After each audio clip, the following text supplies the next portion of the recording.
प्रणाम मेरे प्यारे श्रोतागणों। मैं कथावाचक अंकुर आज आपके सामने प्रस्तुत करने जा रहा हूँ बड़ों के जीवन से शिक्षा के अंतर्गत कथा महाराज रघु का दान।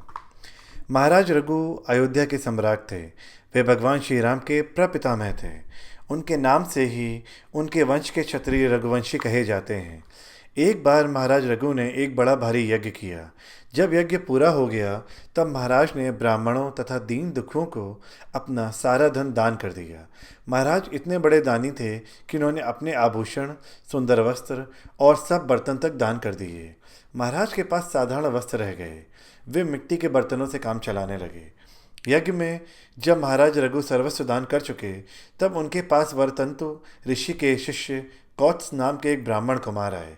महाराज ने उन्हें प्रणाम किया, आसन पर बैठाया और मिट्टी के गुड़वे से उनके पैर धोए।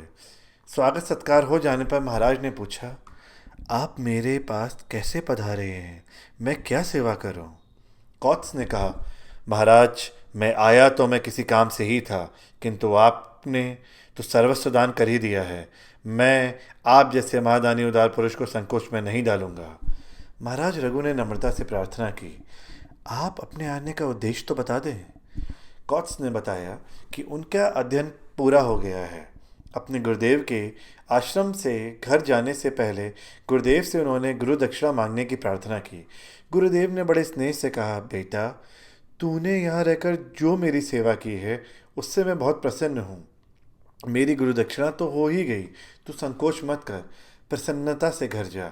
लेकिन कौत्स जब गुरु दक्षिणा देने का हट कर ही लिया तब गुरुदेव को कुछ क्रोध आ गया। वे बोले, तूने मुझसे 14 विद्याएं पढ़ी हैं, अतः प्रत्येक विद्या के लिए 1 करोड़ सोने की मोहरें लाकर दे।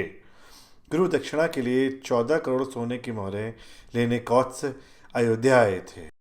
महाराज ने कौत्स की बात सुनकर कहा, जैसे आपने यहाँ तक आने की कृपा की है वैसे ही मुझ पर थोड़ी सी कृपा और करें। 3 दिन तक आप मेरी अग्निशाला में ठहरें। रघु के यहाँ से एक ब्राह्मण कुमार निराश लौट जाए, यह तो बड़े दुख और कलंक की बात होगी। मैं 3 दिन में आपके गुरु दक्षिणा कर कर कोई न कोई प्रबंध जरूर कर दूंगा। कौत्स ने अयोध्या में रुकना स्वीकार कर लिया। महाराज ने अपने मंत्री को बुलाकर कहा, यज्ञ में सभी सामंत नरेश कर दे चुके हैं, उनसे दोबारा कर लेना न्याय नहीं है। लेकिन कुबेर जी ने मुझे कभी कर नहीं दिया। वे देवता हैं तो क्या हुआ, कैलाश पर रहते हैं, इसलिए पृथ्वी के चक्रवर्ती सम्राट को उन्हें कर देना चाहिए।